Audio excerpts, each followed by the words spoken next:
All right. Hello, everybody, and thank you for joining in on this virtual memorial that we're going to have for Michael Faith. I'm waiting for some more people to join us, before we get started in a lot of the things. But obviously, Michael Faith was a huge part of the Texas wrestling community and a huge part in RCW, River City Wrestling, and was a big part in the lives of his family and the lives of the fans as well. Um, so tonight, what we're going to do is we're going to have a special tribute to Michael Faith, and you know I invite everybody to watch along. I invite everybody to watch the matches that we're going to play here, and then also comment as well. Please definitely comment. There will be time for people to call in as well. If you're interested in calling in, please leave a comment, and I will send you a link in order to get into the studio. But with that in mind, I'm going to begin the ceremony right now, and this is going out to you, Large Door, Smelling Beast, Michael Faith. We are going to start off with the traditional 10-bell salute.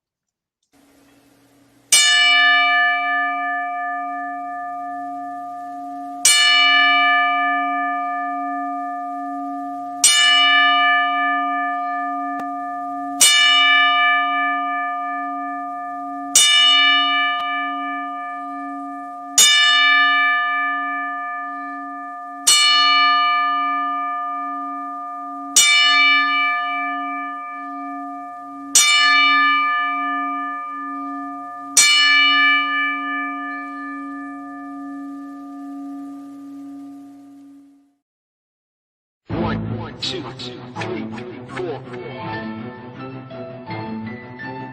One, two, three, four. One, two, three, four. I came here to fight.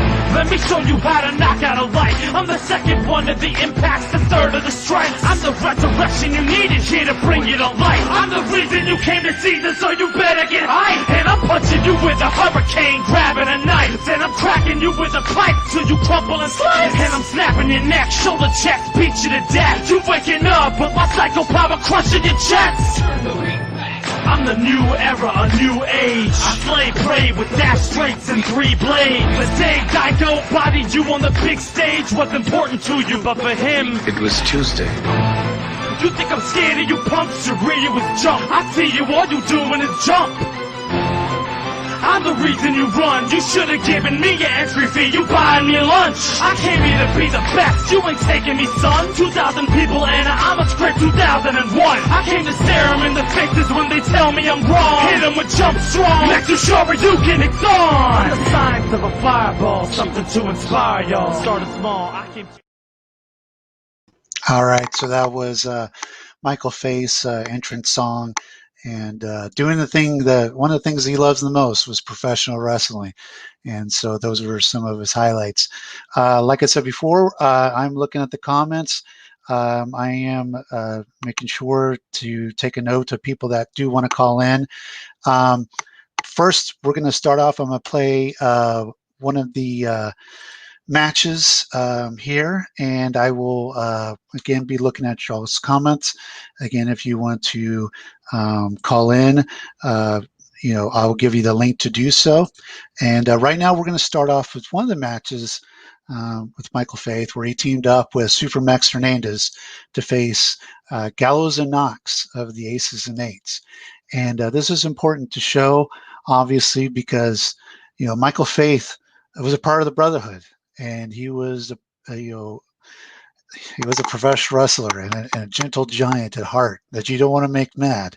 And I could tell you that Michael Faith, he first came into RCW around the turn of the decade, around 2010-ish. And, obviously, you're, blown away with the amount of size Michael Faith possessed. And then, of course, he proceeded to wrestle in the match and do a lion salt and all these other incredible acrobatic moves that took my breath away, took the fans' breath away as well. And getting to know him very closely over the next several years, Michael Faith was pretty closely linked with RCW. And I've had an opportunity to manage him. I've had an opportunity to be on the other side of him, and that's not a good side to be.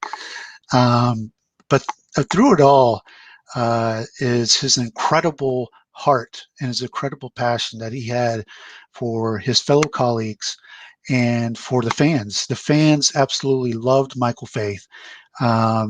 You'll be able to see some of the comments here in a shortly. And, the fans loved him and he loved them right back. And I never saw Faith ever turn down a request for a photo or a request for an autograph or a request to talk to, a child or a fan. And that heart was as big as he is, and obviously we'll miss him very much. He died due to COVID related issues. And it's also a reminder, not trying to get preachy or anything, to please take care of each other. And please, let's all do our parts. This COVID is a real thing. And so that needs to be acknowledged and needs to be said. And we need to do our part. But Michael Faith, again, we miss you, buddy. And I'm going to play the match right now, him and Supermax Hernandez going against Gallows and Knox from Aces and Eights. And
now, ladies and gentlemen, your opponents.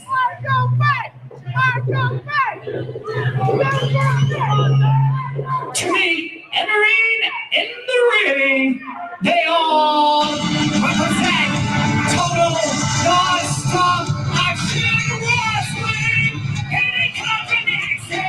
They are the current River City Wrestling's World Tag Team Champions. Here they come, Doc and Knox, the team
So heavy.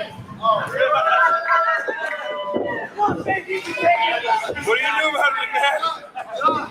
You got your head on!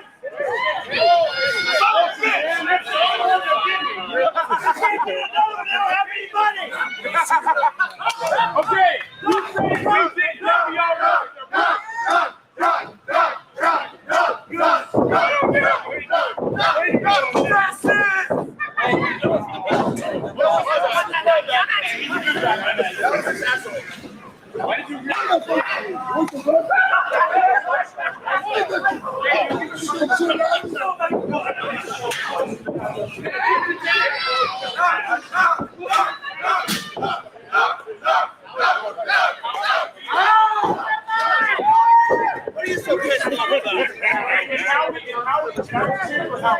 So hot.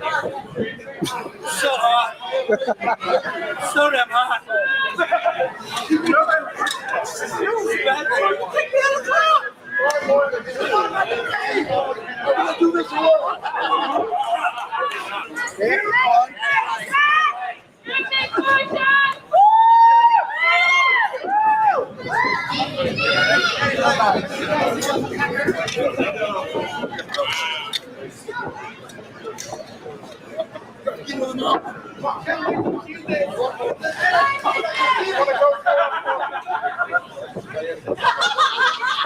Director of Chaos!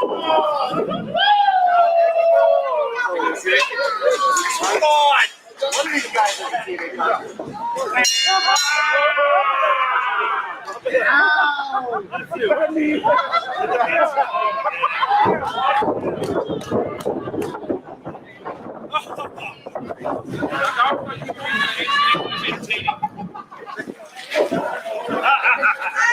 Come on, muscle chumps! I'm not some Wow, son, you're someone in this match! Let's go straight!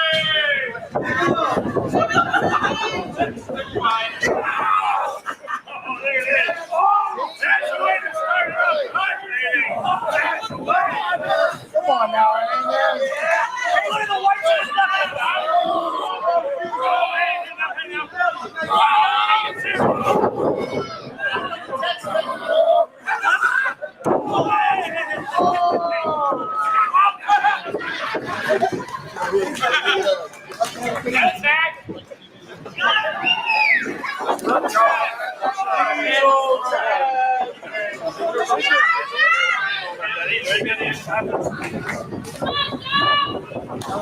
Come on, Superman! He's not gonna play it! So much chaos.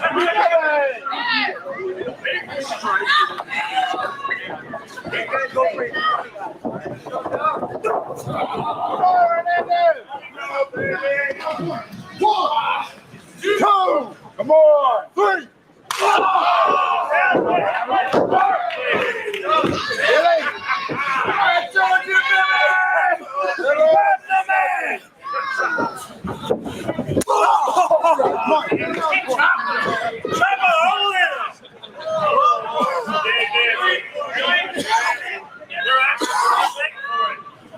Get him up. Hit him hard in the face. Come on now. You know that's Get him out. Yeah. I remember that.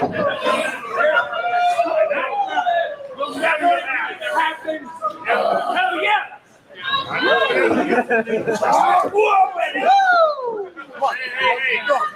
I'm serious.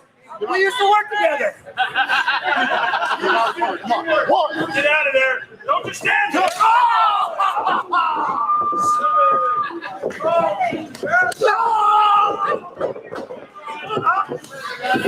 I swear to God.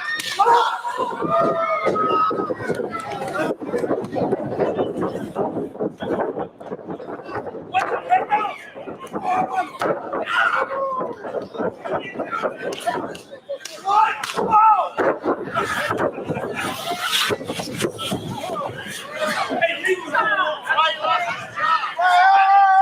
come on.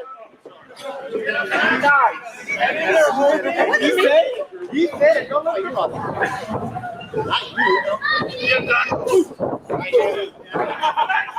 Not done yet.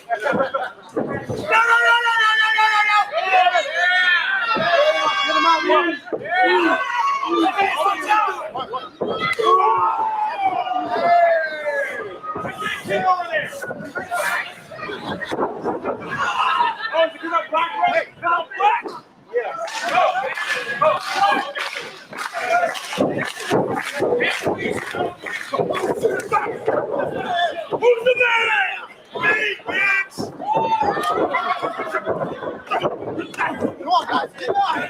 There's no fair.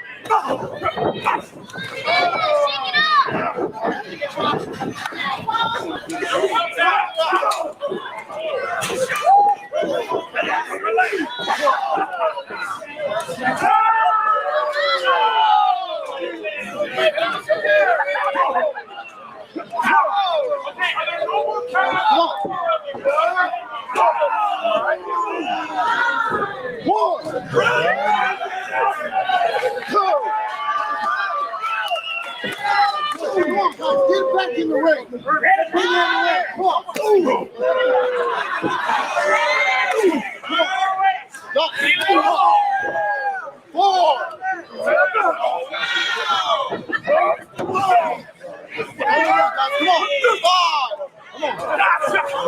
Come on, guys. Get in the ring.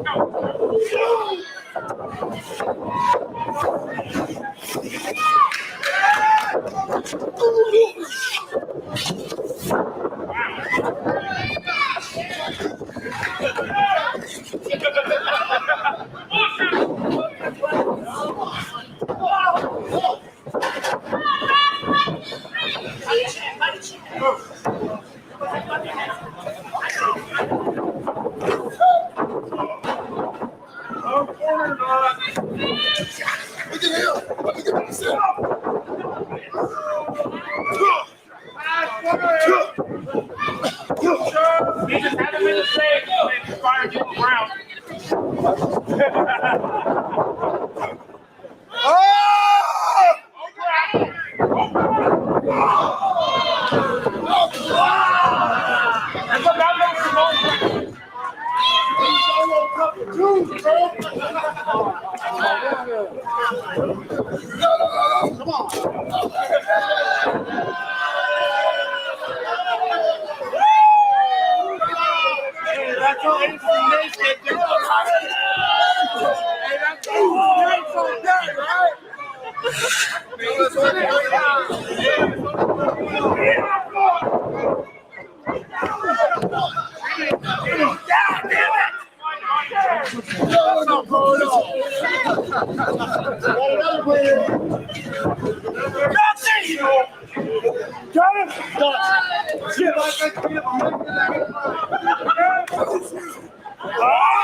Nah, you don't need me. Windows 7, man. Windows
Sorry about that. Sorry about that. I just wanted to jump on real quick and just say that uh, if you want to come on camera and say something, that still no sound.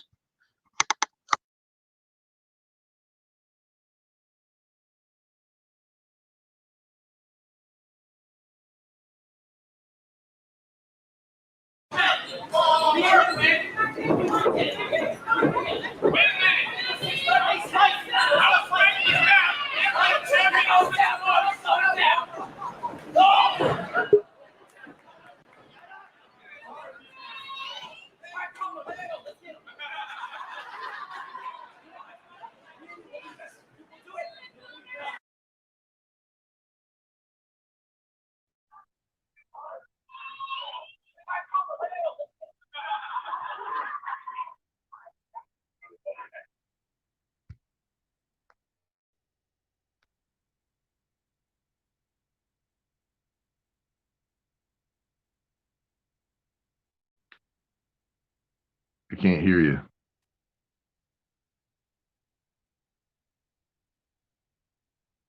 Let's see. Try that again. Can you hear me now? I can. I can hear you. Okay. Okay. Remedy, I was saying, I know you were a close friend of Michael Faith. And, I know that, you're a part of the Brotherhood along with them. And I wanted to interrupt the match so that way you can come on and give some comments. And I know Michael Faith's family is watching. So I will turn it to you. Man, I've been trying to do this without crying because I've been crying since I've heard the news. We kind of gravitated towards each other in the locker room, us being just two big guys, and he was the one that kind of saw just me being agile, and he's just like, man, just show it, like never hold back. And Faith was a man who, I'm not even going to say break the mold. He set the new standard for not even what a big guy, but what a wrestler is supposed to be. He would always pull me aside and talk to me, and it would be about wrestling. But man, it was a small talk of wrestling. It was mostly a family. Me being a father to a boy and him with his son, we would always sit and talk about our boys. And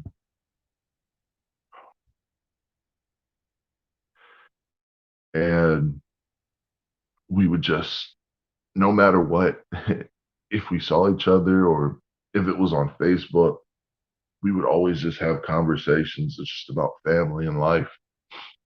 And he was a guy that no matter what you were going through, what you've been through, you always felt better talking to him. It was just magic, man. It was He was a great man. He was a great guy to be around. He was just a well of just knowledge, just when it didn't come to wrestling, but to life. And I'm gonna miss that. I'm gonna miss him. we didn't have that many moments where we were in the ring, and I regret that. I regret that. And but just kind of seeing pictures makes me feel good, and just memories of outside of the shows, just it makes me feel good. Um, Remedy, his family is watching. If you would like to say anything to his family, they are indeed watching. I know, I know y'all don't know me, and and it feels like I've lost a family member too, and I'm here praying for y'all, and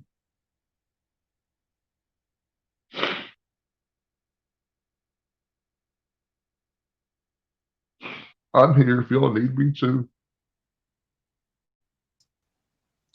Yeah, definitely. I know a lot of the Hanson family is watching, and we are definitely here for you. Um, Remedy, thank you so much for calling in, and we appreciate your comments. Thank you. Like, All right. So, like I said, if anyone would like to comment, you do need, a phone or a computer or something like that, and I'm more than happy to bring you on to say any sort of comments about Michael Faith. But we will go ahead and restart this match. This one is Michael Faith against Sammy Guevara and Matthew Palmer, and let's take a look at it.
All right, I'm going to interject here for just a minute. And I'm sorry, I think some people said there might not be no sound. I'm not sure why some of the sound is going on and off. But I'm just going to stop that for just a second because I want to bring on Michael Fay's daughter, Kayla. And Kayla, thank you so much for calling in, and I'll let you say your thing. Okay. Well, my heart's pounding.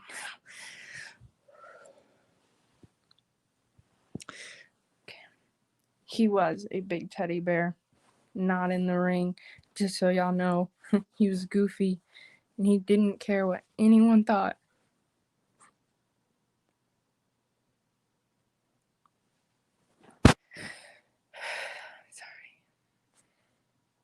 He would do whatever he wanted, whenever he wanted. Didn't care what anybody thought about him.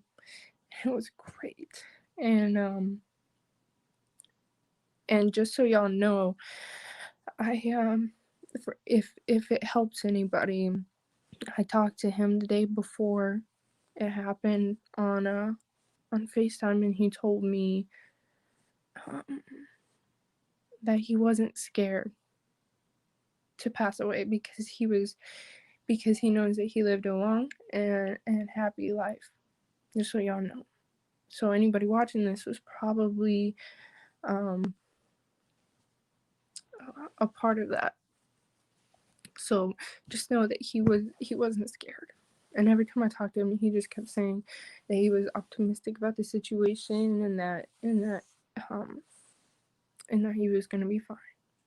So you guys shouldn't be too sad about it, because he's not. You know, and he'll always be here. It just happened fast, you know. I know one of the things, and several of the fans are saying it as well, that Michael, we were used to seeing the Michael Faith kids around and the Michael Faith daughters around, and he was very, very proud of y'all, and it was always a joy to see him be the gentle giant father, but it was always great to see y'all there, and he was, and like I said, very, very, very proud of you. I mean, I know a lot of his fans are watching.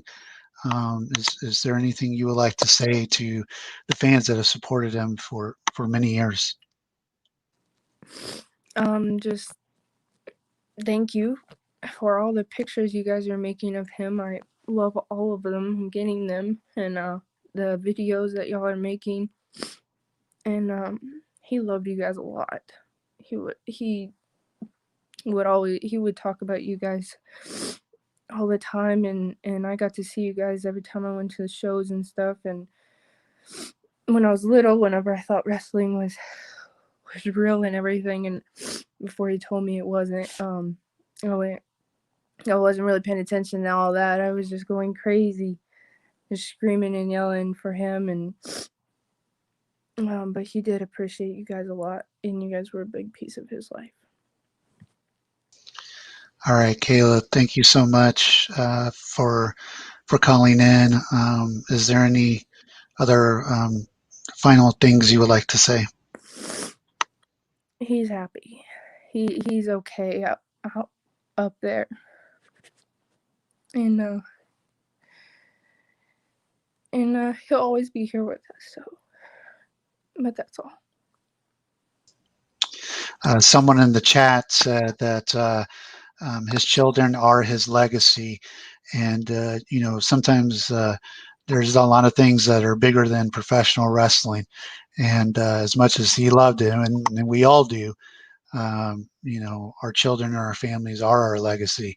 And so having you watching you grow up at RCW shows, it was really cool to see. So Kayla, thank you so much. Thank you. All right, so we are going to come back to some more matches. Again, if you feel like calling in. If you have anything you would like to say, please comment so I can see that you would like to be on there. I'll send you a direct message and then we'll get you on here. So I'm going to we're going to start off with some promos here, and then we'll get into another match. But some more great stuff from Michael Faith.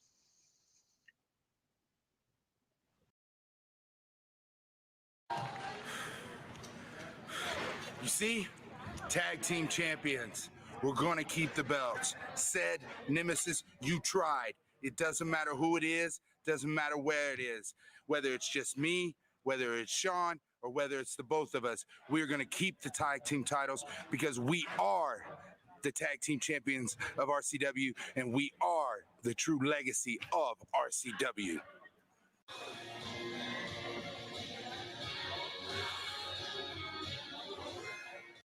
Oh, my head. In the casket. The casket. I was in the casket. In the casket. Look, you didn't beat us. Hernandez, Spectre, all you did was put Brandon Oliver in a casket. You can't beat the Marvelous Beast. Next time, I promise we'll destroy you.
All right, so that was Michael Faith against Ray Rowe, and of course Ray Rowe now in WWE.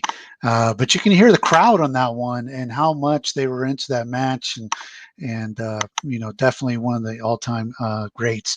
I want to bring on right now Tommy, Tommy, you have been basically to every RCW show. Since I think like 2000, late 2005. Like 2005, and so there's no doubt that everybody knows Tommy when he's out in the crowd, and he's very vocal. But Tommy, you called in, and I'll let you share. Yeah, I've been trying to figure out how best to say what I want to say about Michael Faith, man. It's so many memories. The second he stepped into the arena, well, I can't remember when the first show was I saw him RCW. It was like, who is this guy and where did we find him? Because that was a lot of human being to walk to the curtain. And his impact was immediate. I can't remember a guy in RCW who made as big an impact as fast as he did. I remember when he walked in the room, you had to take notice. There was no choice in that matter because he was demanding your respect, and not just because of his size, because of his ability. He wasn't a guy you could forget. He wouldn't let you forget him because he was that good. And then you would think maybe he can't cut a promo, but no, he was intimidating as all get out on the mic. He was the total package, man, and he was definitely one of my favorites to always see. Whenever I saw Michael Faith was on an RCW card, I was like, all right, it's going to be a good show. It's going to be a great show. Do you have one particular match or two that maybe sticks out in mind, from, Michael Faith? Because like I said, from 2010 to, this last match in RCW was with Abyss a few years ago. And, he was either main event, semi-main event, somewhere, important on the card. Do you have any matches or anything that jumps off of the top of your head, memory-wise? I matches in particular, no, because it was like because he brought that full speed every match. It was like I think it was almost to me like everyone else knew they had to work harder because they were in a match with Faith. I do remember the first time I saw him do a lion salt, which I thought broke every single rule of gravity that I ever read was true. Physics went right out the window when I saw him do a lion salt. I was like, okay, physics is a lie, or either that or Michael Faith doesn't believe in physics, which, who's going to argue with him? When he won the RCW title, I thought that was really special because that's even the picture I shared of me and him. I think I might have been the night he won it, and I was super happy for him just to see him with the belt. It was one of the guys I always felt earned it, But no one match sticks out like the tag team matches he had, the singles matches, because like I said, he just brought that intensity every single match. So it's not like it's not like I can think of one match where he just phoned it in, because I don't remember him ever phoning it in. Man, every time I saw him, he was determined to not do that. So my memory, and I'm gonna play a picture of it, or show it on picture here. Let me see if I can bring it up here. It was with him and Lance Hoyt. Gave me the double choke slam. Oh yeah, and I thought every organ was gonna blow out of my body at one time. And there was another move he did called the one-handed slam. Oh yeah, Still, I think to this day, I think I still have, some aftershocks in my body. Your body just can't recover from that kind of slam. And that was the thing about it, because to me, whenever he caught someone with that, I remember just thinking in my head, well, the night's over. There they go. it never looked like that didn't hurt.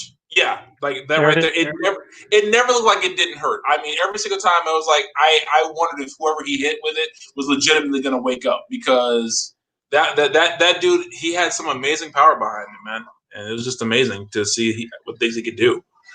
You can't tell there, but he is actually doing the one-handed slam onto a ladder.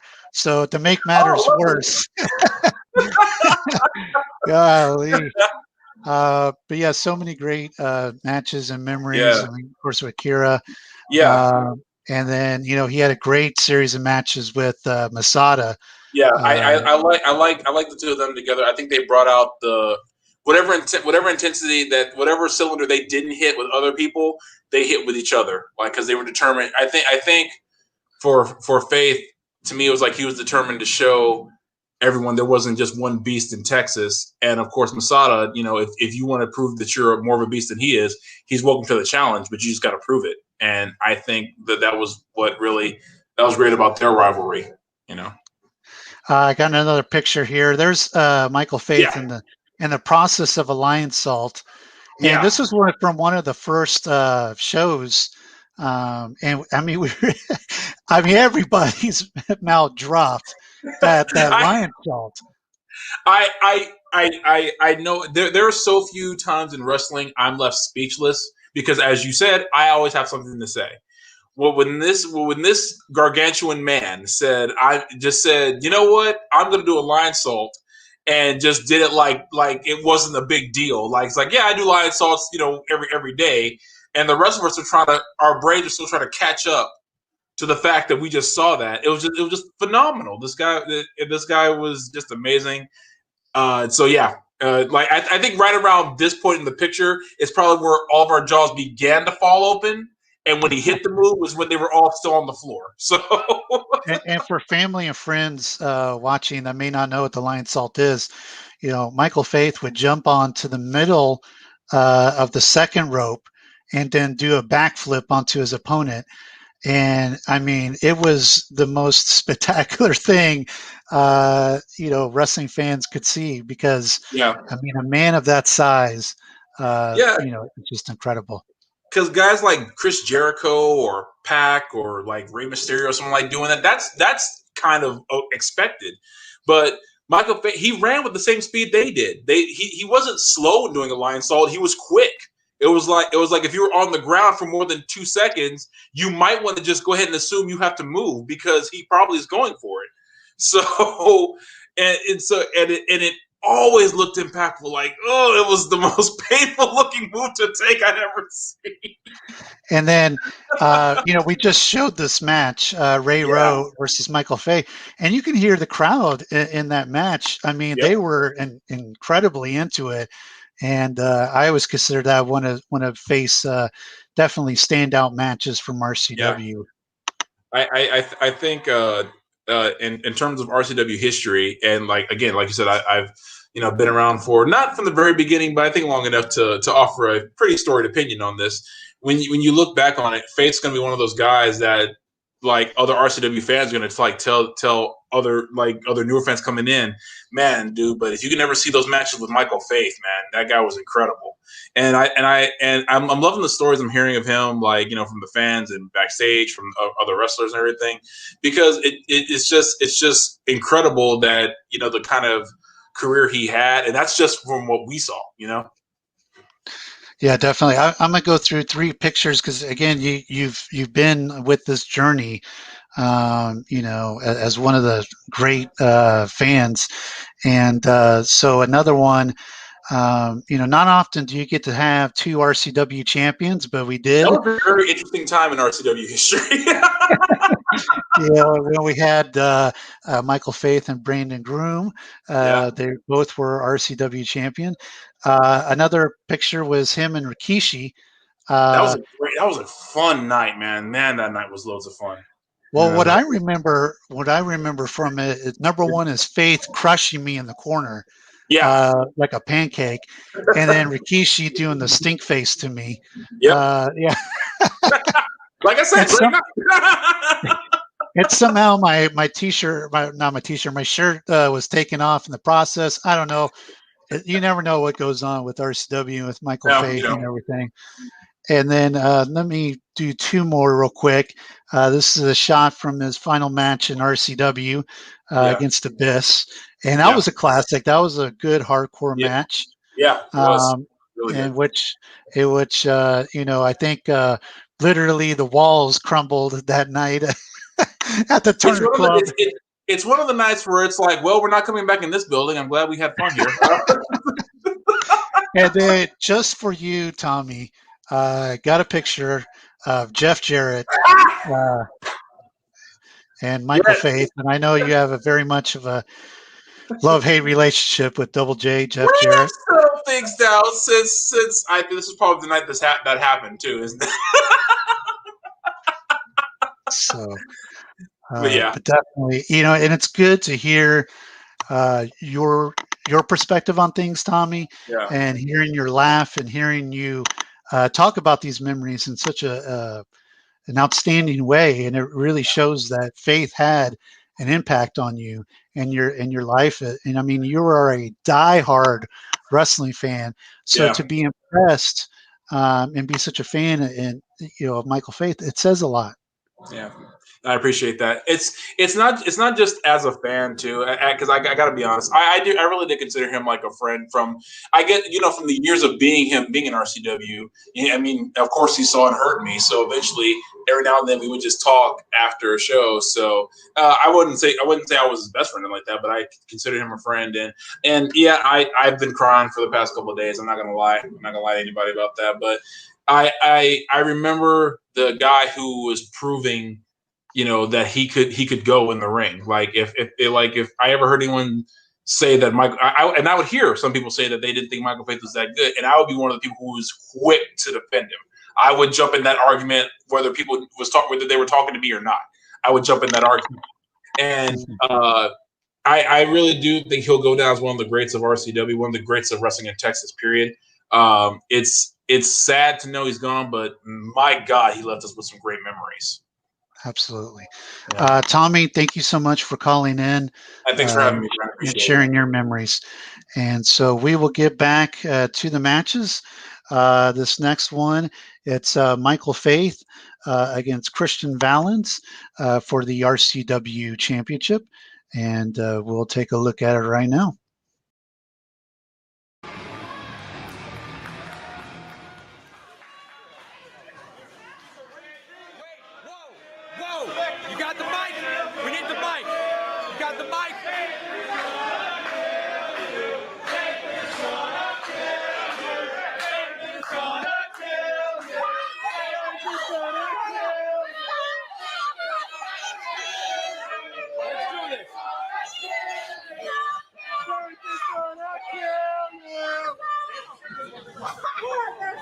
Get back in the ring, you little bitch. Hey, keep him back. Keep him back. Just a second here. First of all, it's great to be back in RCW.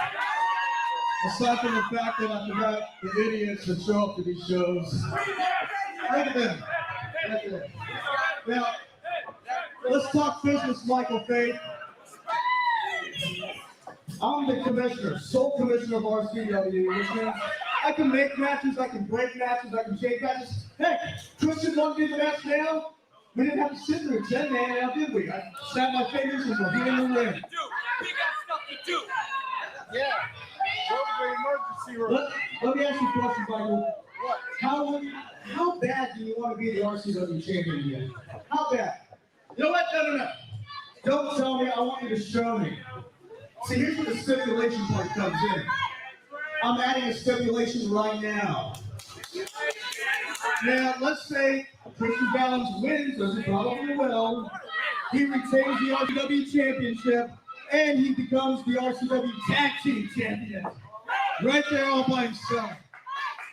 However, if you win, you walk out tonight with the most prestigious prize in this company, the RCW championship. But unfortunately, I'm going to insist that you drop the tag team belts. So either way, you compete tonight for that belt, you're dropping the tag team belts. Or You can walk out right now with the tag team belts and possibly save the friendship from your tag team partner, Hernandez. He might not want to lose the tag belts. Do the right thing, Faith. You know, I always find a way to win. And I am walking out with that belt and your pride. So do the right thing and walk away. He's not going to do it, is he? All right, Faith. The choice is yours. The tag team championship for sure, or a shot at the RCW championship. The choice is yours, big man.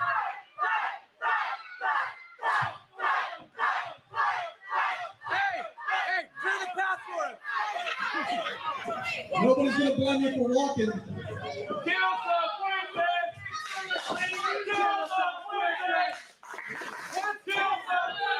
Let's do it. What? You weren't supposed to do that. I'm the champion. You're supposed to respect me, and you're supposed to walk out there with your belt. Now I'm taking your belt, and after this, everybody has to respect me. You made a stupid decision, Faith, and you're going to pay for it tonight.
Whoa.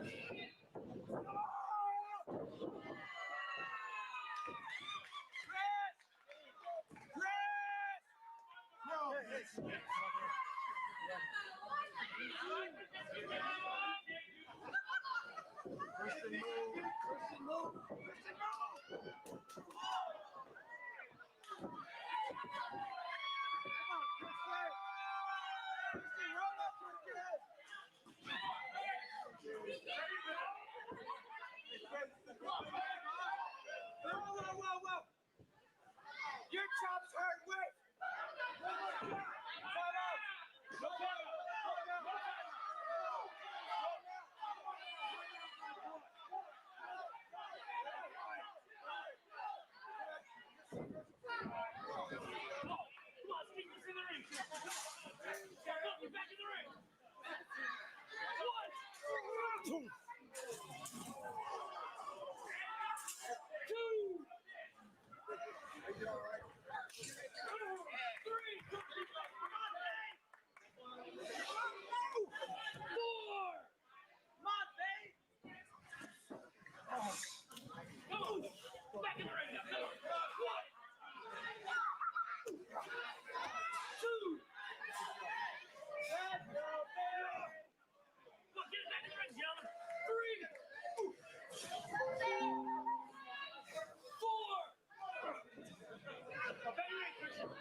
Can we challenge Christian Balor in RCW? I don't think so.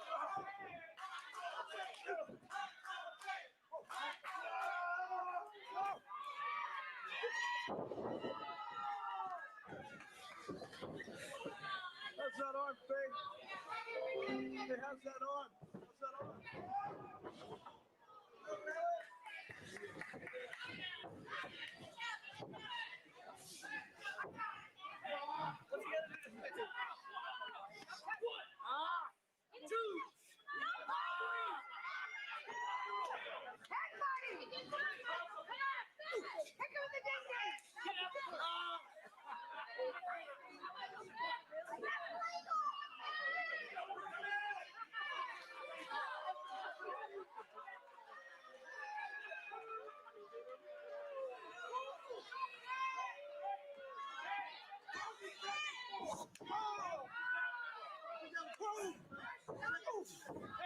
Keep those hands open, man. Both keep your hands open. I'll throw. 1, 2, 3. Not the face of a champion. There you go, Christian. 1, 2, 3. How about now?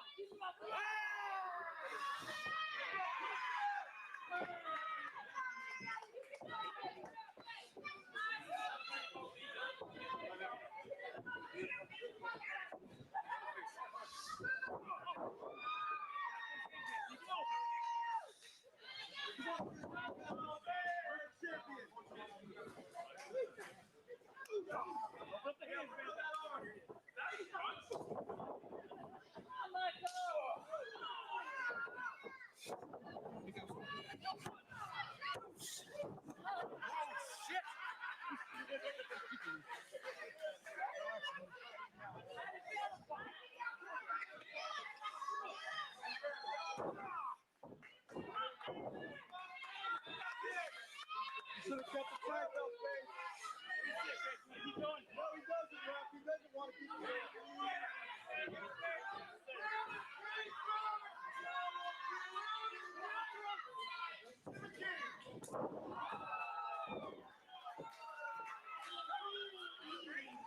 What he said, I think that was a close fist. I think that was a close fist.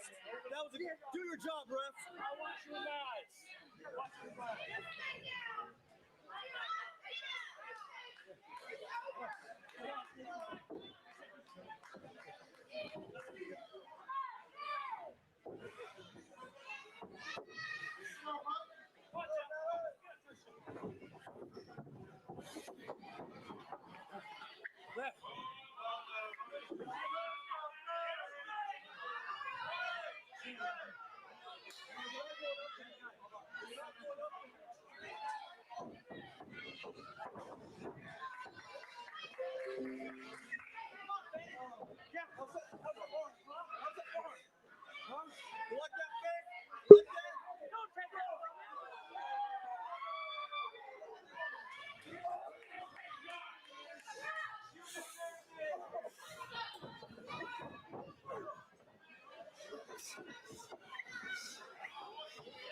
All right, I'm gonna jump in on this match real quick. I know several people have asked about calling in, so we're gonna take some of the calls right now. But first, I want to bring on a guy that knew him extremely well. Was his tag team partner. I think they wrestled each other, and they also were tag team partners and tag team champions. And definitely the woven into the fabric of RCW. So I want to bring on real quick Sean Hernandez. And Sean, thank you so much for calling in. What's going on, Brandon? How are you, man? I'm doing okay. We, having this night here for Michael Faith, and like I mentioned, you and Michael Faith were close. You guys were tag team champions, and I'll just let you share. Brother, ever since I'm in Nashville, doing Impact stuff, and you gave me the news, and excuse my language, I've been fucked up. I'm speechless the last couple of days. I've known this guy since 2002. I remember when I was bigger than him. I was like 300 pounds. He was 250 pounds, and awesome, athletic guy. He could, back then, 2002, he was running up the ropes and doing that lion salt off the top rope. So you guys in San Antonio just got a snippet of what this guy, of this athletic ability. I mean, yeah, he's a 400-pound dude doing off the second rope. You don't realize this guy was 250 pounds doing anything you saw Rey Mysterio do at 250 pounds in 2002, 3, and 4. And I mean, nothing I can say that everyone don't know already. I mean, if it wasn't for Michael Faith, I probably wouldn't be married to my wife right now, because, I mean, he's the one who gave this approval to my wife. Mm-hmm. And, yeah, she brought that up in the chat room, actually. She brought that up. Yeah, and so, you know how it is when you're wrestling and you're trying to talk to girls, and girls don't want to give you a chance. And Michael Faith went to bat, and she convinced her to give me a chance, and it worked out, obviously. And I remember we wrestled wherever we wrestled, with Tama, whether it was Sideliners, whether it was Turner Club, and we meet up after the bar, and we go off to ourselves and just talk about the show, the goods, the bads, how we can improve it, how we cannot improve it, who needs to step up more, and the whole 9 yards. And I mean, it's very rough. I mean, it's the first person other than my mom. My mom, died in 95. But as far as wrestling, that I've actually, was integrated in their life a lot, for 18 years. It's just unreal. I mean, it's just, I can't even talk about this. It's just, this guy was. Yeah, it's definitely a shock. Sean, I know a lot of his immediate family is watching. Yeah. And can you offer any words to the family? Man, your daddy was the man. He lived for you guys. Yeah, he wrestled, and yes, he wanted to be a wrestler. Yes, he wanted to be the best. But he wrestled for you guys. He wanted to show you that his dad could still do something and be proud of. Every time we're talking non-wrestling, it's about you. The both girls and the little son. That's all we talked about. It was this. When you're I've been in this wrestling game over 20 years now, and I've never been around a guy that cared so much about only his family and wrestling. Most guys, they want to get drunk or they want to, find other things stronger than alcohol or find other vices. His vices were talking about you guys. His vices were talking about you guys and talking about wrestling. That's the only two topics he ever talked about. So hopefully this, I don't know, nothing I can say can ever bring him back, but I mean, this guy really lived for you guys. And just want all you guys to know that. It's pretty hard for me right now, But, We understand. And I'm not even, his family. So, I mean, This is rough, but this dude was the man, dude. Sean, one final question. I know that you're toasting right there to Michael Faith. We could see that. Oh yeah, this is a bunch of Miller High Life. That's why it's Coors Light, A favorite Michael Faith memory, a favorite Michael Faith match. Anything that stands out, like in your memory. Well, with myself and Michael, what we did, we were the old cats. Our job is, your job is to promote, make the people come.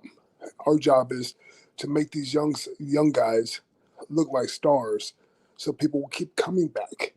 And the best, there's people could say Masada, they can say Ray Rowe or myself or whatever match they can say. If you want to know how good Michael Faith was, have him with that John McEnroe. Was that John McEnroe dude you had? Steve McEnroe. Tennis guy. Mm-hmm. He made that guy. Mm. He made people want to come to the show because it was David versus Goliath. Brother, if it wasn't for that, I would have to be in the main all the time. I got a chance to work with other guys being the first, second, third match, but Michael Faith and the McEnroe dude, for however you had it going on, people were glued to that feud, especially when it contemplated with the big cage match. That's right. That's right. So anybody could say Masada or this. No, shut the hell up. It was him versus McEnroe. Proved that the formula can work where you can put other people in the main besides myself, Ray Rowe, Faith himself, Yeah. because we have to make other guys, otherwise you get old and nobody want to see you because you can make a star. That's when you took a chance on it by putting McEnroe with Faith. We both took a chance on it that McEnroe could be made with Michael Faith, and bro, yeah, magic was made, especially in that cage match. Definitely. Sean, thank you so much for calling in. We do have some family waiting, so thank you very much, Sean. I want to bring on right now someone that RCW fans know extremely well throughout the years, and it's whether you want to call it Shiva or Kyra, but Sarah, thank you very much for calling in and joining us, and we want you to share. Yeah. So in a million years, I never thought this was going to happen. Michael Faith was a dreamer. He never stopped dreaming, no matter what the situation was. And all of his dreams were larger than life, just like him. And everything always seemed to work out with him. And it was always annoying. But a little unknown thing is that, his family and his wrestling were the way of his life. Those were his top two things. and he loved everyone dearly, whether it be fans, whether it be wrestling family, whether it be his biological family, whether it's extended family. It didn't matter to him. We were partners for a very long time. We've been friends even longer. And, you know, we've wrestled, we have that connection, but we have our son, his daughters, his brothers, his mom, everybody.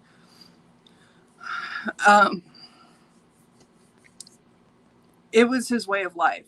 And people don't know this, but before every match, Michael Faith was nervous. I don't know if that's kind of a shocker or what, but he was nervous. He would jump up and down in the back like a little bunny rabbit. And it's because of his passion that he loved wrestling that much that he couldn't wait to perform and go out there and do what he loved. You know, one of the things that's we've been talking about and with this virtual memorials is how much of a family man Michael Faith was. You know, we saw the girls basically grow up in RCW and move on as adults, and then of course his son and your son. You know, it was very reassuring to see that, especially as the way sometimes pro wrestling can be. And so it was very, very reassuring to see that. And I mean, he loved, you know, as big as he was, this heart was probably, you know, 3 times the size of him. But, you know, I don't know if you want to touch on that a little bit more, but, you know, it was just very cool to see his family come around in RCW. So yes, his heart was very large. Not very many people know, but my daughter Abby, she was raised for a good chunk of her life by Michael Faith, and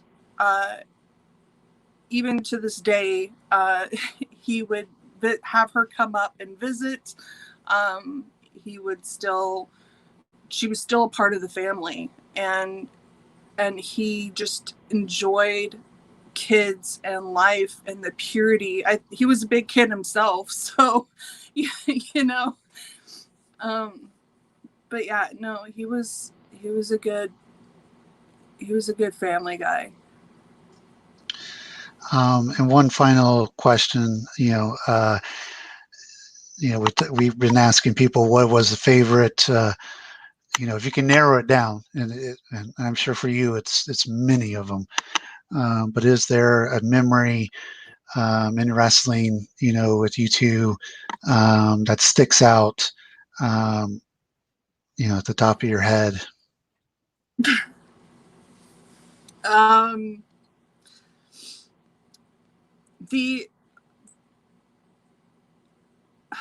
Other than the itty bitty knee pads,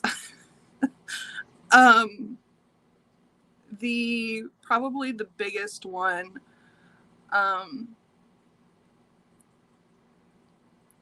I watched him go for a lion salt and the rope snapped, and the recovery of that match was amazing. I'm not sure if it was RCW or what promotion. There's a lot out there, but to watch the intelligence that processed through his mind of being able to recover, to protect that person, to protect himself, because he knew at the end of the day he had to go back to his babies. And you know, he did a fantastic job at that. You know, you put him in a cage, he could outperform that. If you put him just in the ring in general, he could do great there. Put him in a tag match, it didn't matter. I remember while I was training, his kind of thing to release me was he gave me a snap suplex on the concrete. And he told me that was the worst feeling I was going to feel while wrestling. And he was lying. You can't walk. Your ankles hurt. Everything sucks. But that's always stuck with me. He named me. He came up with Kira Maya.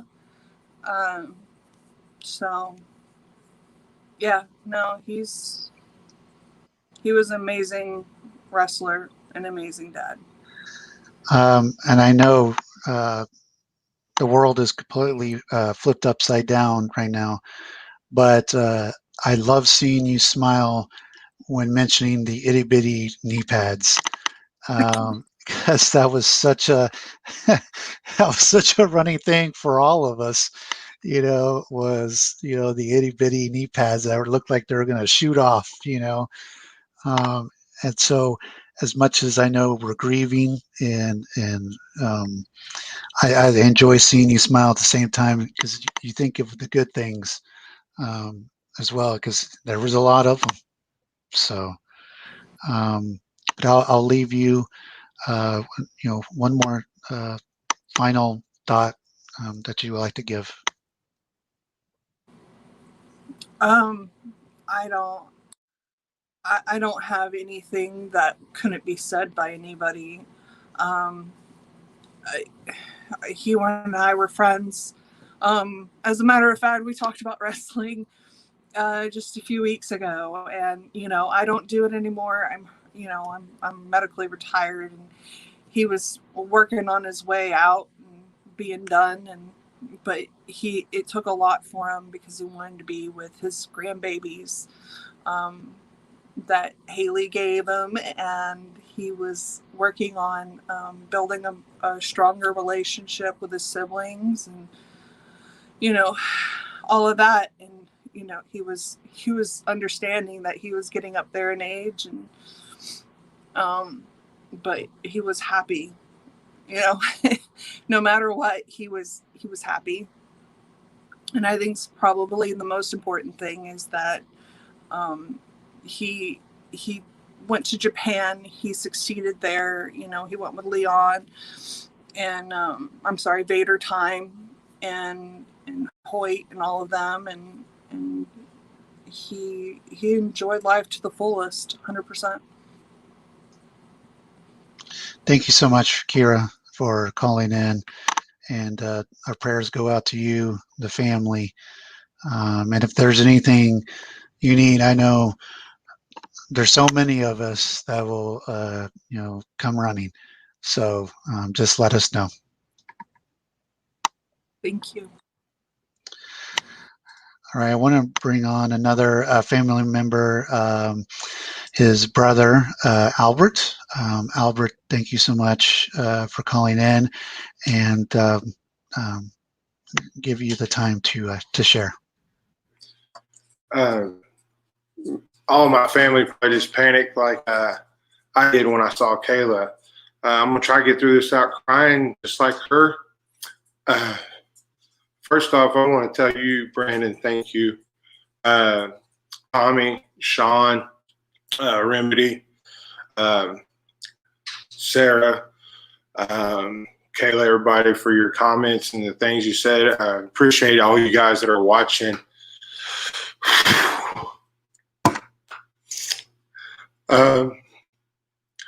As you can imagine, this is pretty difficult for us as a family. It's unexpected. And I just want to express our appreciation for what you guys are doing.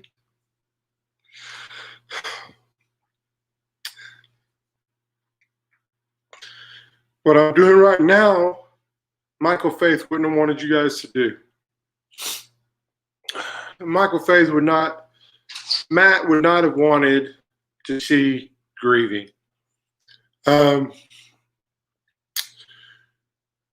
We traveled up and down the road together. We grew up together. I quite literally knew him his entire life. I'm 3 years older than him, so I knew him his whole life. And this is a grieving thing was not what he wanted. He would want a celebration. He'd want you guys partying and laughing and telling jokes and smiling, just like you're doing, sharing the good memories and all that stuff. And so he got me into wrestling, and I'm forever grateful for that. And you guys are asking to share memories, and you guys are sharing some memories. The chops that you guys were talking about, and that he brought blood. That particular wrestler was Big Daddy Moore out of Tulsa, Oklahoma. And I saw Big Daddy a couple of years ago, and he still has the scars, and they're white. And Big Daddy and Michael used to joke when we'd get together and say that Michael Faith was the only person that in the wrestling business that could chop a black man so hard he'd turn him white, knock the color off of him because his scars were white. And I was in that match. We were tag teaming against him for the titles whenever he did that chop. And Michael Faith turned around and looked at me, and he goes, "Oh!" And then he come over to tag me in. He goes, he's going to be mad, so I need to get out of the ring because I just brought blood. And I was like, oh my God, he prided himself on taking care of everybody he wrestled against and bettering the people that was in the business with him. He would share any information with anybody. He would work on anything that anyone wanted to work on.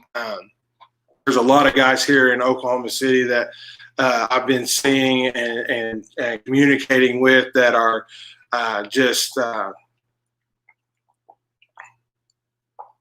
mean, I don't even know the right word. They're distraught.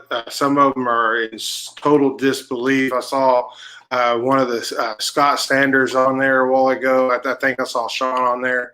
I saw Craig Smith, Draven Cross, and Will and Wes Sanders, are Scott and Sean. I saw James Palmer earlier, Angel Williams, the bad boy Mike Crawford, Oklahoma Kid at one point was his name. I talked to the Texas Outlaw just yesterday. He called me to express his condolences, and all of them are saying the same thing that you guys are saying.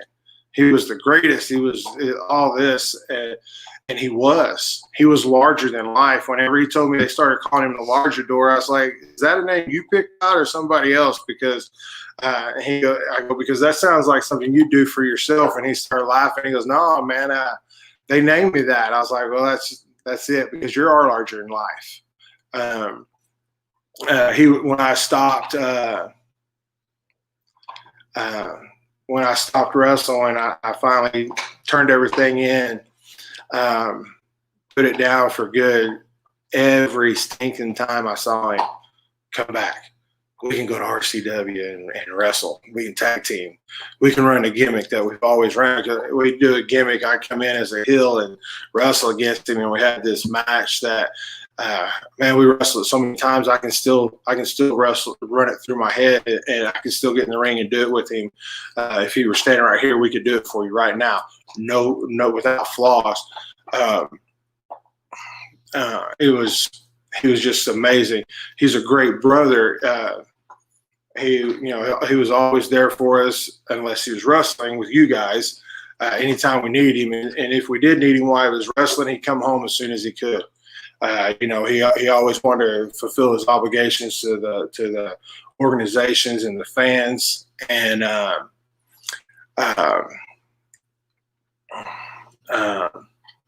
just loved you guys to death, and he wanted to give you guys the best that he could give you at all the time. Man, I feel like I'm rattling on, but one of the side note, kind of a backstage thing I always thought was funny. For a long time when Matt and I was running all over the place, we drove a 2-door convertible Geo Metro, and we would. At the time, he was about 250 to 280 area. I was running about 360, and we pull up at a show, and we would on purpose wait until somebody was outside and we'd open the doors at the same time and both stand up at the same time, because when we did, the car literally raised 8 inches, and it would pop, and it was up, and everybody just get a kick out of it, and we got a kick out of it too. It was a lot of fun for us. I enjoyed all the time I had in the ring with him, all the time I spent working out with him, all the time in life that I had with him.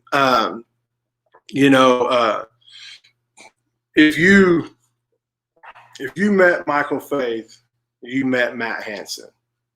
I know a lot of guys in the business are like, Halo is Albert turned up to 1,000, or my character is me, it's the volume's maxed out or whatever. That wasn't true with Michael Faith. That wasn't true with Matt. If you met Michael Faith, you met Matt Hansen. His character was him. He was in life larger than life. What he did in the ring for you guys, he was like that at home with us. Never at a loss for words, never at a loss for hugs or love or compassion for anything. Several people have already said it, and just to echo them, his children and his grandchildren, his grandbabies, man, they were his life. Our mom, his love for mom was just unsurpassable. I mean, I love my mom as everybody does, but Matt, the love that he had for mom is just amazing. He had overall, he had a really good relationship with our father. They're a lot similar, so sometimes they butt heads, but hey, it happens. They loved each other to death. That's what mattered. Matt had a passion for his family that's unsurpassed by anybody. Our brother James, I commented in the comments earlier, James really was just that, man. He's the baby of the group, and anything we wanted to do, he would let us do it. And that's why we knew how to wrestle, is because of James. And that's where we really got started, was working on him and doing all our moves to him. And I know he's watching. James, thank you so much for making me as good as I was. I don't know what else to say other than thank you guys so much. Appreciate it. I do want to say really quickly, Albert, it really feels like I'm talking to Michael Faith right now. And I'm sure that a lot of the people watching right now feel the same way. I mean, you guys are definitely very similar, and it's awesome. You've heard that a time or two. So I take off my hat. My hair is a little shorter than his, but he always liked to have his hair a little bit longer. That was one of the deals. Like, other than the tattoo, Michael Faith never believed in tattoos. He had these big. He's like, this tattoo would look awesome on you, and I'm like, okay. But other than the tattoos, a lot of people would get us confused when we walk into places, especially when our size was right around the same size. I don't know how many times I walked into places and he'd get hung up at the door. And as I stepped through the door, I'd hear, Faith! And I'd be like, oh, he's outside. And they're like, what? That's James said, you're welcome, LOL. It was fun. I just want to tell a lot of people some of the stuff that you might not know about Faith is he lived life on his own terms. He did things his way. Super, super intelligent. I don't know what his IQ rating was, but the dude was Google. I used to joke because I'd say something about something, he'd go, "Oh," and he'd tell me all about it. I'm like, what do you do in your spare time? You just like Google stuff so you can have random knowledge in case you land on Jeopardy sometime? And he was like, yeah. He was like, knowledge is power. You got to have knowledge in order to be, to have conversation and interact with people. You've got to be able to talk to people on all levels. And he's super intelligent. He knew what he wanted in life. He always got what he wanted. And but he's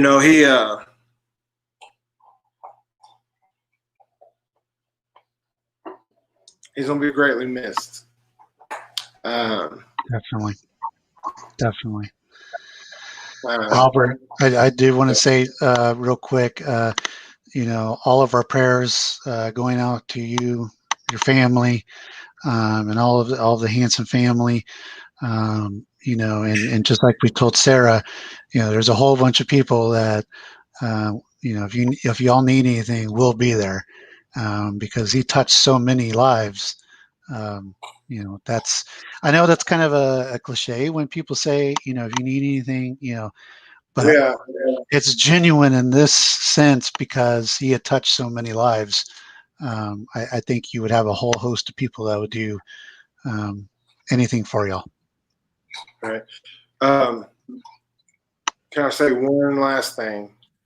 My dad is, he put this on his Facebook page the other day, and I'd seen other people put it on there too. But guys, if you love somebody, a friend, family member, always tell them you love them. You never know when the last time you're going to get to see them, hug them, or talk to them. I don't care if you just had a fight with them and you're mad as hell at them. Don't leave without telling them you love them, because you can't ever go back and say to their face, if they go away, I love you. Fortunately for me, the last time I was face to face with Michael, with Matt, we were together about 4 or 5 hours, and I swear to you, all but maybe 2 minutes of it was wrestling talk and stuff. He talked about it, but when I hugged him, told him I loved him, told him I'd see him again, in the near future, and it was, that was probably 5-6 weeks ago, and here we are now, and I won't get to hug that neck again. I won't get to feel one of the only people that can bear hug me.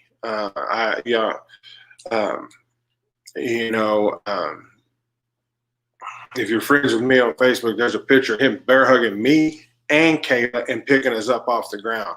So, I don't get to feel that again.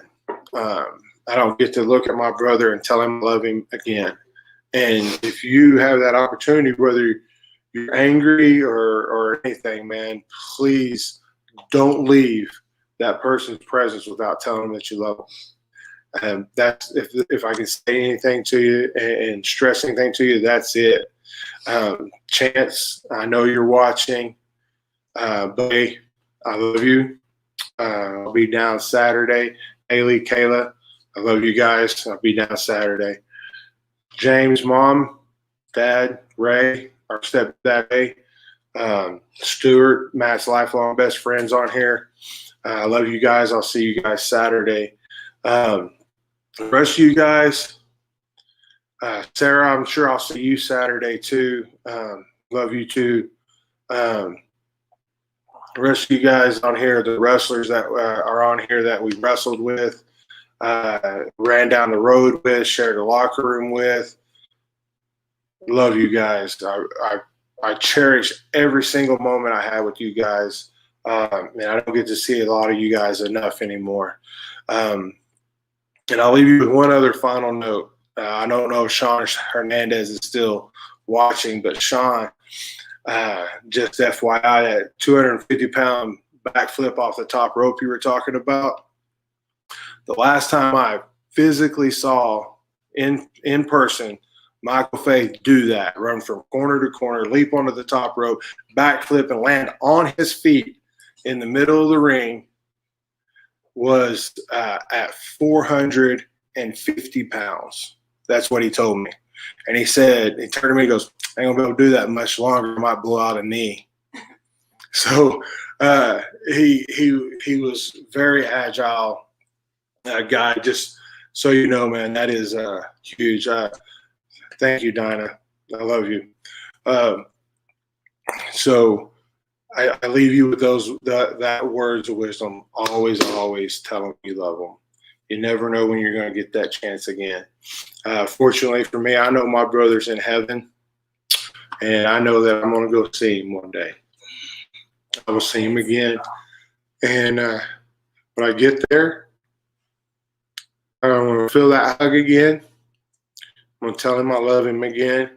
And I'm sure we're going to sit down and wrestle, talk about wrestling, and have a few matches with some of the great legends that we always dreamed of having matches with. So, Brandon, I want to thank you for allowing me to ramble on as long as you have. And I want to thank all of you guys out there in the world of wrestling, fans and wrestlers and promoters and referees that took care of him and loved him so much, because he loved you guys just as much as y'all loved him, I promise you.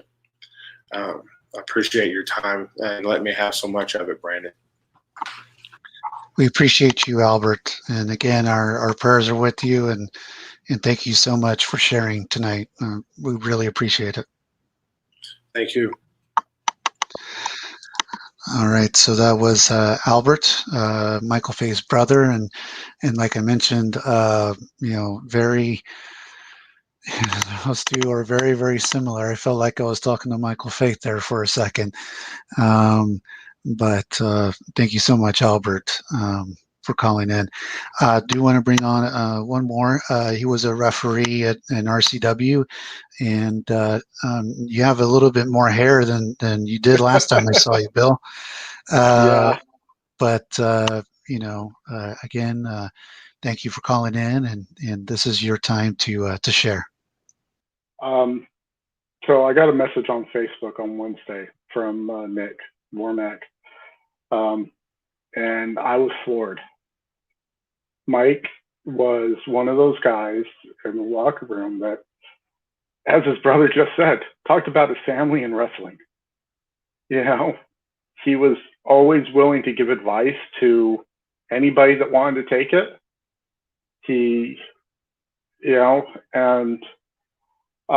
I kept thinking back to all the different memories I had from those times with him at RCW, and whether it was, having a beer with him at a time and just telling me what I could have done better, and some of the best things that I learned from him about being a referee, about where to be, about how to be assertive. We shared some stories about being in service. I just retired from the Army this last year. He served in the Air Force. And so we got to tell some jokes and, joke on each other about him being Air Force and me being in the Army. So those were some great memories, but I have to share my fondest memory. My last show, I was a recruiter in Texas. My time as a recruiter was done. And so I was moving to Virginia, where I'm currently at.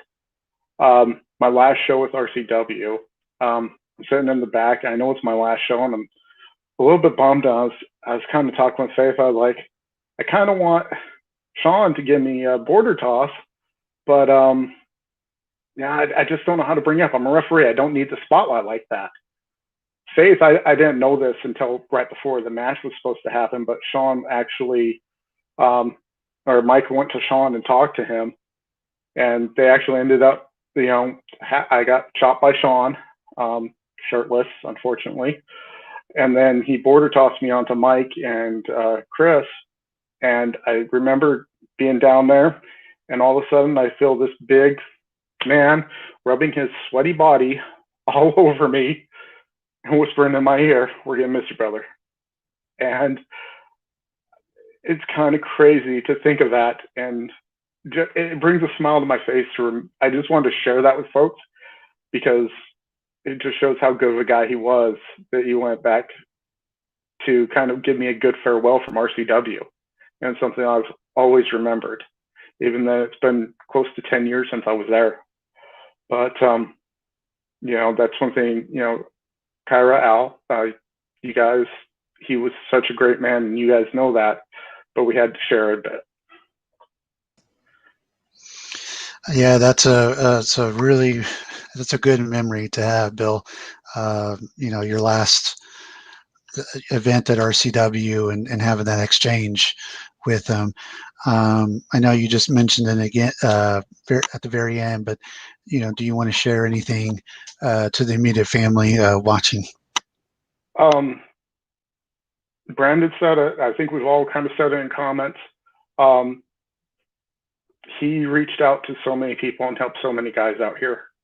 I probably would not be refereeing still or be in wrestling anymore if it hadn't been for him and a few others. Anything you need that we can help with, please reach out. He was a great man and larger than life, as it's been said. So,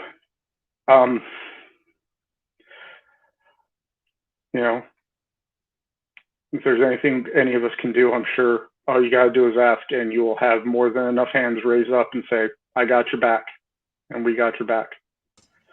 As a wrestler and as a veteran, he's earned it. Definitely. From one referee to another, I don't know if you could see Howie's comment. Thank you for sharing, Bill. I miss you and love you, my friend. Faith always knew how to make us all laugh and brighten our spirits no matter what was going on. And I know you two didn't have the easiest job being a referee in professional wrestling and RCW. But that's nice to see that Howie's watching too. All right, thanks, Brandon. Bill, thank you very much. All right, so we are going to play a few more matches. I'm willing to, let's see. Yeah, we'll play a couple more matches. If you want to call in and comment and share, I'm going to post the link right now. There we go. It's now in the chat. If anybody else wants to share, and I'll play a couple more matches. And again, if anybody wants to share and come on and share, I'll be here waiting.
You don't put the foot on an RCW official like me.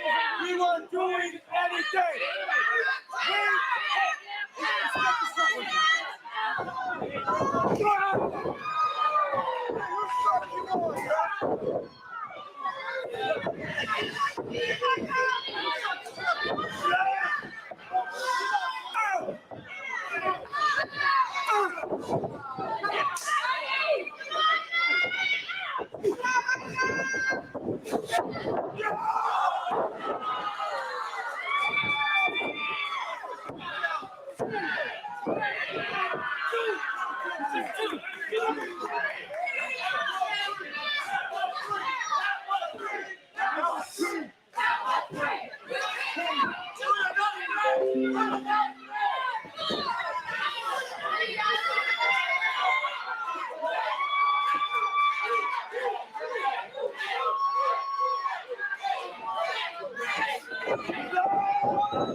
Stick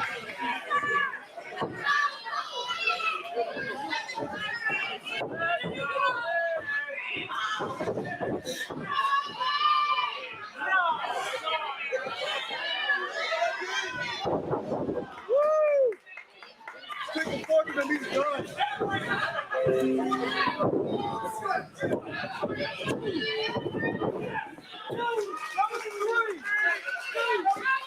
That was just two. Kick down on two. He didn't even kick out. What are you talking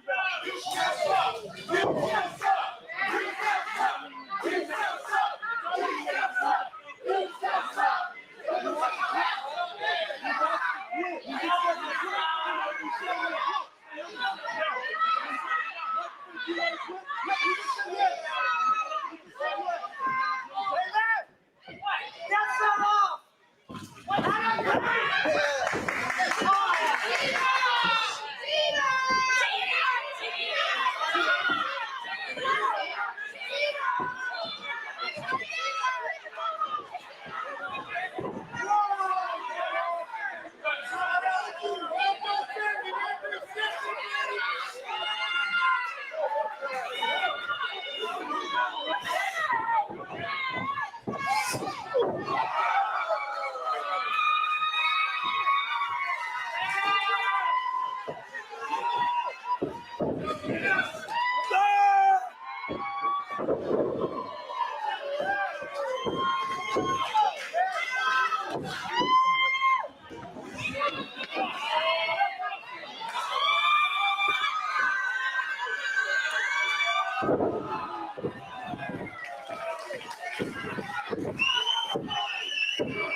Your winner and new RCW champion of the Olympics, Michael May!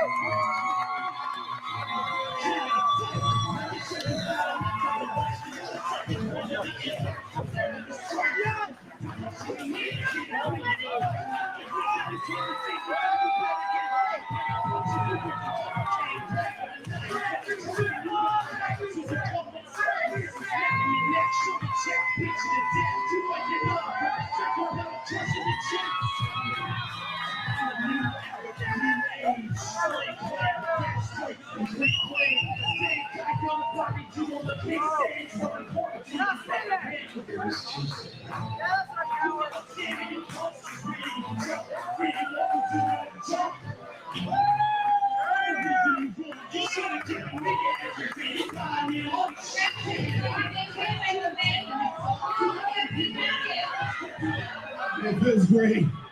This is my second year here. Tonight is my second anniversary. And tonight, I continue to cement my legacy here as the next RCW icon as I start my next run as the RCW Heavyweight Champion. Definitely, what an amazing way to start the new year 2014. Say it again, I didn't hear you.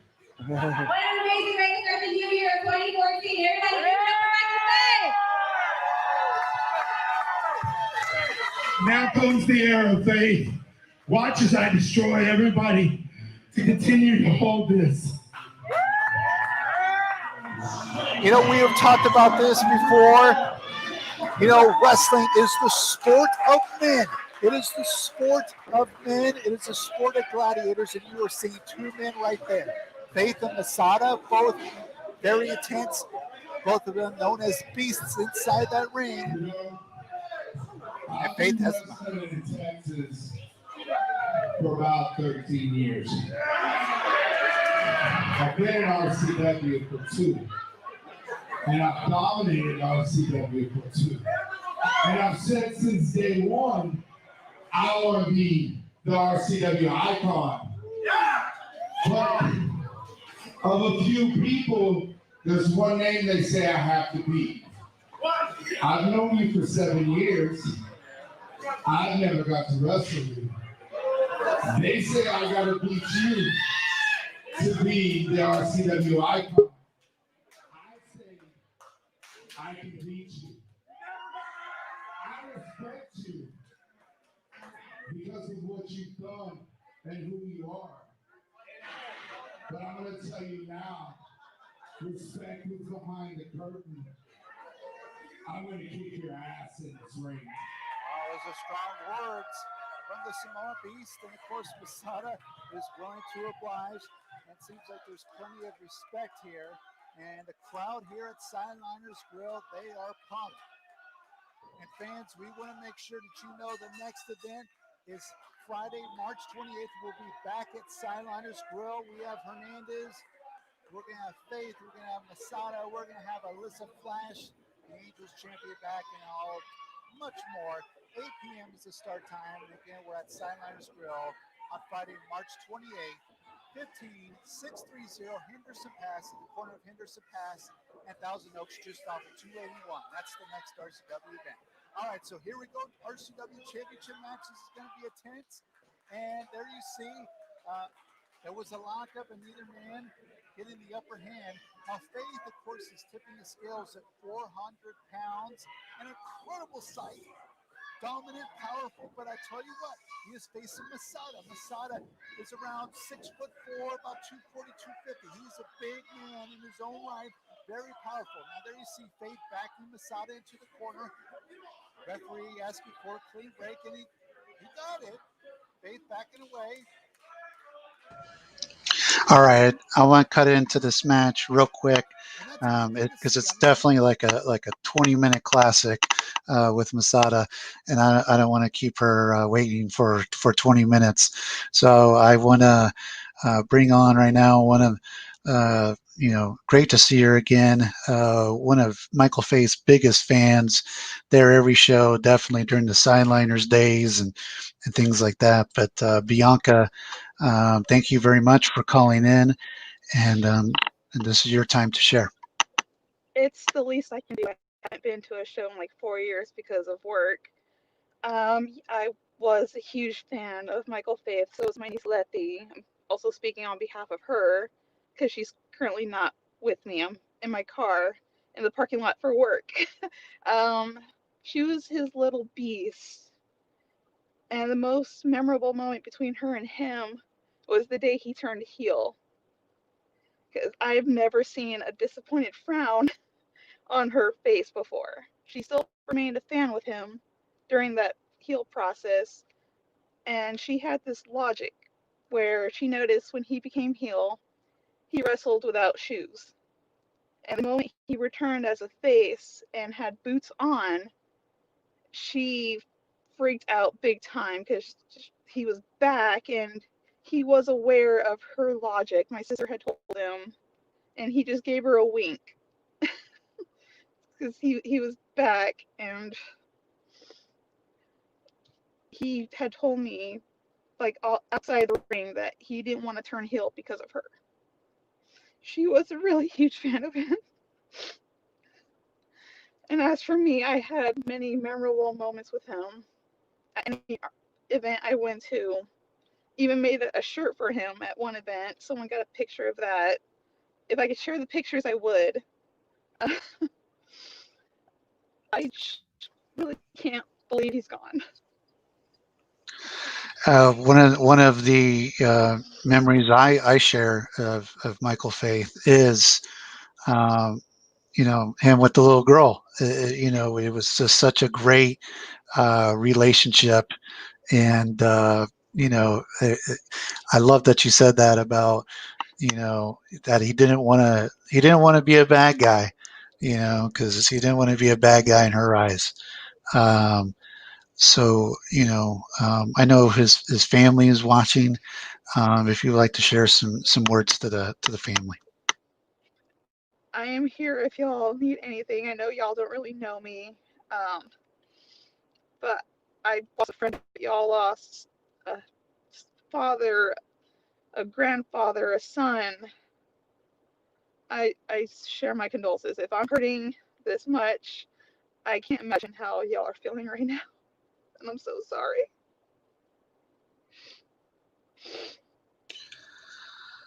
Bianca, I'll we'll close this out with you. One final thought. honestly, I have to walk to work in a little bit anyway, but I do miss him a lot. He was a really great friend to me, as socially awkward as I am. The last thing I had messaged him which was a year ago. I failed to keep in touch. I will admit that because I got busy with work and school. But the last thing I shared with him was an awkward moment I had when it came to getting my new car.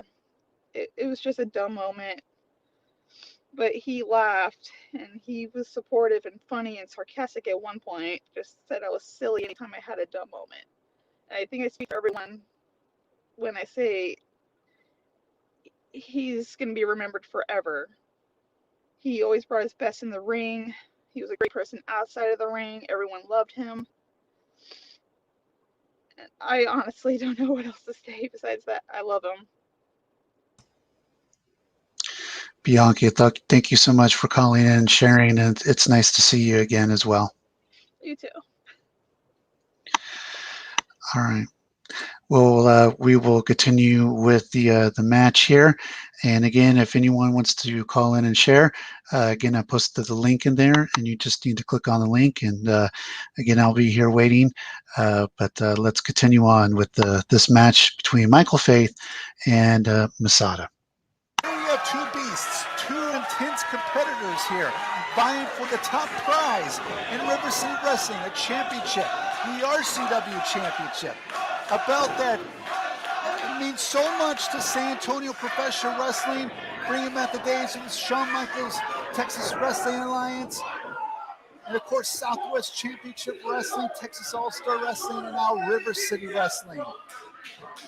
And for the past 12 years, San Antonio's brand of professional wrestling. And there you see Masada backing Faith into a corner. Now Faith having to think about it. Like I said before, Faith is used to dominating. He's used to overpowering his opponents. He's not going to have that opportunity really with Masada. Masada breaking that lockup and going right to a standing headlock. Switching sides. Masada, now this is something that fans don't get to see much. We're used to the death match with Masada. We're used to the do anything to win Masada. And here Masada is actually going to some classic wrestling. Standing headlock. He switched sides, went behind, and now he's got another standing headlock. Faith trying to power his way out. He is doing it. He is breaking the lock. There you see it right there. And Masada, you know what? Same thing. Not used to it. When you're a beast, you're used to being dominant in the squared circle. You're not used to facing another beast. And I'm not sure what Masada is complaining to the official about. Maybe he was just kind of surprised at the strength of Michael Faith.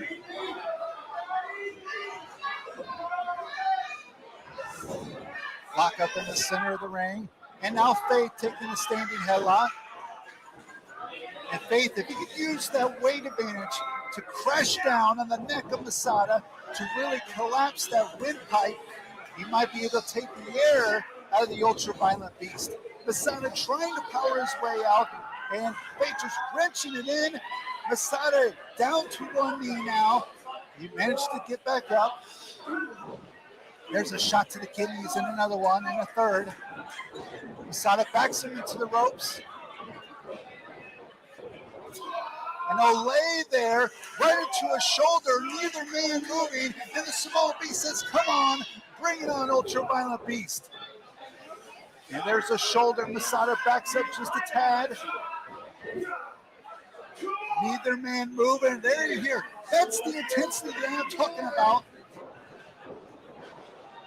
Drop toe hold by Masada. And again, Masada going to some mat wrestling. A little bit different of a tactic than we were expecting. But here at the start, maybe he's trying to wear down Faith a little bit. Front face lock has him down on the canvas. And now Masada trying to use some leverage. However, Faith able to get to his knees.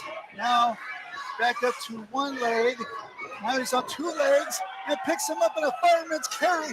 Impressive strength from the Samoan Beast. He escapes in a roll-up. 2, getting the 2 count. Masada quick on the attack with some European uppercuts. Vicious. Suplex to the big man. Will he get him up? He's trying to power him over. Faith lifts up Masada. No, Masada able to kick himself back down. Up again. No. I thought maybe a 757, but again, Masada lands on his feet. There's a shot in a third. In a fourth. Faith out the ropes. Shoulder, and down goes the ultra-violent beast. And right there in your living room, folks, right here on the Street TV, Michael Faith looking right at you. He is the RCW champion, and he is dominant.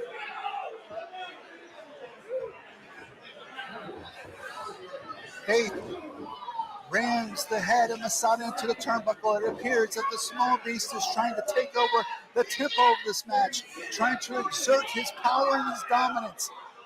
And there you see Masada a little groggy there. Faith fires him into the opposite turnbuckles, and now Faith is going to follow in perhaps with an avalanche. No, Masada moves out of the way. Faith goes right into the corner. Now Masada charges in. And a crushing elbow right into the corner. Masada went for another. My God, did you hear that smack? Brutal shot from Michael Faith that knocked down the challenger.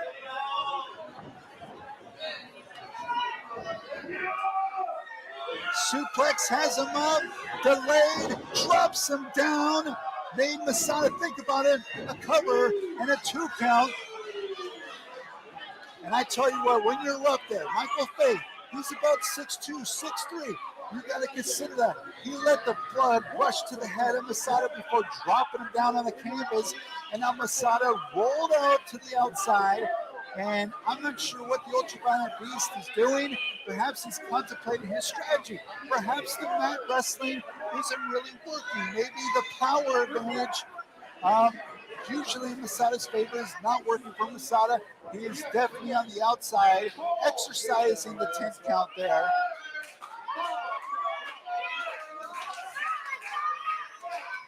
And there you hear the fans here at Sideliners Grill. Masada thinking some strategy. Rolls back in, breaks the count, rolls back out. And where's Masada going? He's going somewhere here at Sideliners Grill. I'm not quite sure where. I definitely know the man that Masada is. He's not giving up. And now that is the Masada we know. He's got himself a ladder here at Sideliners Grill. And the ladder is going to come into play. Masada just chucking it into the ring.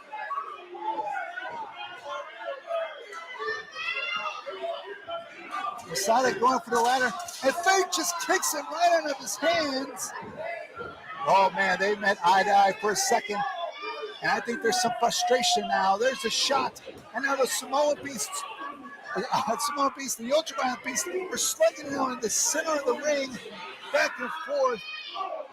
And Faith reaching back with a big shot that knocked down Masada. Here comes Faith.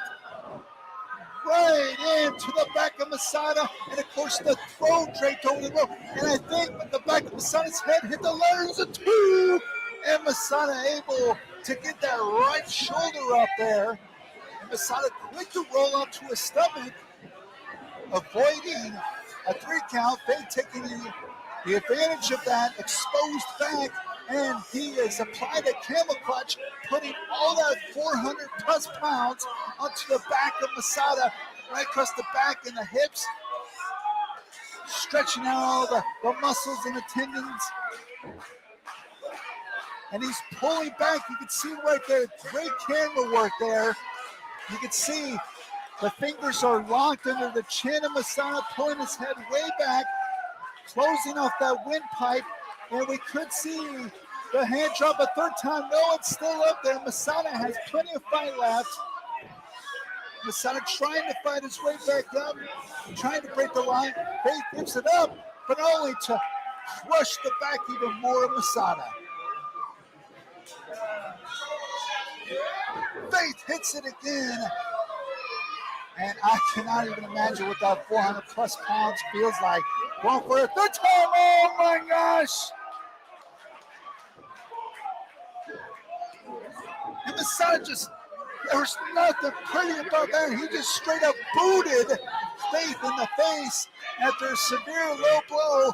The official obviously being a little lenient in the RCW Championship match. He's letting the beasts go. There will be a champion. There will be no questions about that. The official does have to step in a little bit. He is going to have to exercise some authority. I know that the beasts are intimidating, but I mean, he has to. There's the point of the elbow right on the temples of Michael Faith.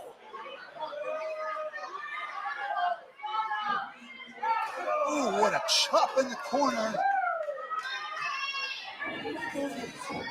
And again, using the point of the elbow to the back of Faith's head there. Shoots him into the ropes. Knee very low, followed up by a bulldog. Masada going for the cover. There's a two. And Faith able to get the left shoulder up. And look at Masada's face. He doesn't really believe it. Going for another 2 count. And Faith, you know, I'm sorry, Masada is just, he is frustrated here. And I know when people get frustrated, they go to extremes, and there is nobody better at going extreme than Masada. What a drop kick! That was a drop kick from a 400-plus pound man, and Faith is proving why the past couple of years, I'm going to be quite frank, he is the best wrestler in Texas. He's proved it time and time again. He's faced all competitors. He's dominated. Nobody can move. I've never seen a 400-plus pound man move that well since days of maybe Bam Bam Bigelow or Vader. And Faith is right there, folks. He did a drop kick. I've seen him do backflips, moonsaults, you name it. And Masada and Faith colliding in the center of the ring. We promised that the beast would collide, and the beasts are colliding. And I mean, again, the brutality. Michael Faith just, there was nothing pretty about that one either. He just clubbed Masada in the back of the head. He gave a slash across the throat motion, and now is putting Masada in a predicament right there in the top turnbuckle. There's some shots there by Faith. I don't know what he's going for. Perhaps a superplex. I'm not sure. We're going to have to check it out. Faith is climbing up as well. And I hope that ring is reinforced because tremendous amount of weight is going to hit it. Going for that superplex, but Masada, there you see, with his left hand, he's holding the top rope. He's preventing, and there's some shots to the kidney. Another elbow. Masada's up there too. What is he going for? Oh my God!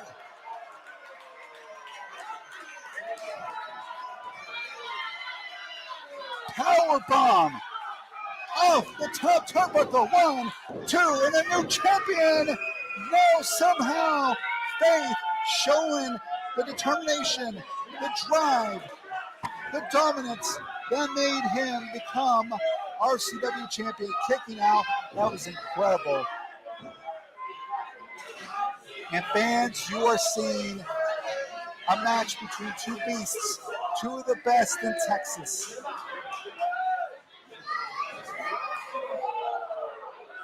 Masada with the chop in the corner. And another one, tenderizing the chest of the RCW champion. Faith reverses it, and into the ladder goes Masada. Faith is going to crush him in the ladder. No, Masada with an elbow. Faith has him. Down he goes. 1, 2, 3. He did it. He did it. Somehow, Michael Faith is still the RCW champion. The pitfall came out of nowhere. He reversed a whip into the corner. Masada went into the ladder. Faith taking advantage with that slam, landing all across the back of Masada.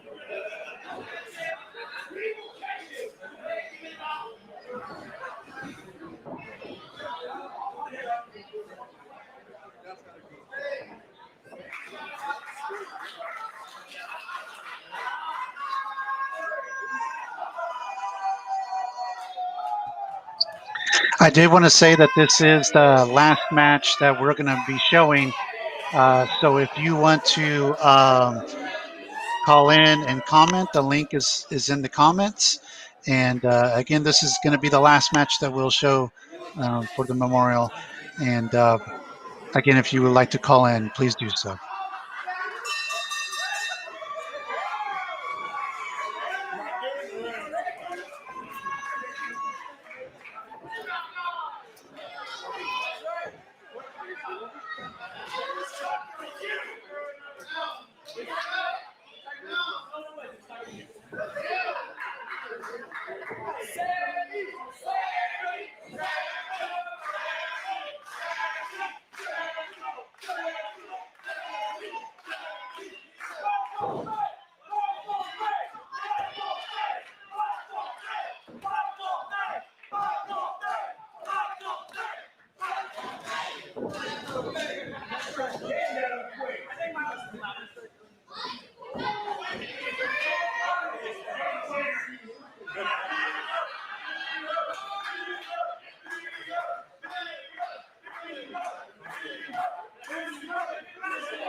She doesn't want to date you, bro.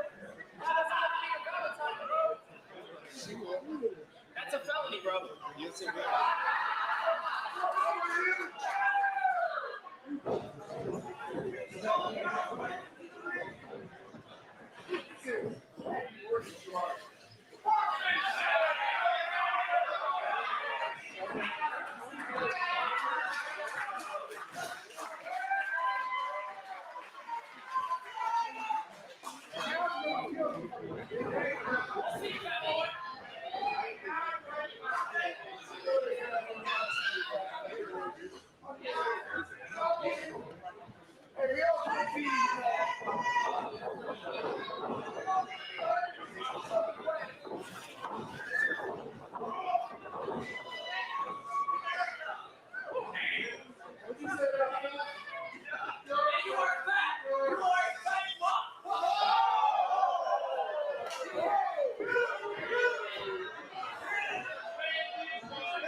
All right.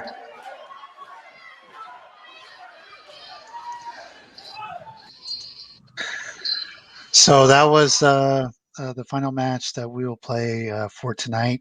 I want to thank everybody for being a part of this virtual memorial. I know obviously this wasn't the best of circumstances, but there is no question that Michael Faith had an incredible impression on all of our lives. Being the gentle giant, but also being, the ungentle giant inside the ring. And, he'll definitely be missed. I want to thank everybody for watching tonight. And again, I just want to say, Michael Faith, we love you. We're going to miss you. And we will see you again someday. So again, thank you very much for watching, and I hope you enjoyed the memorial.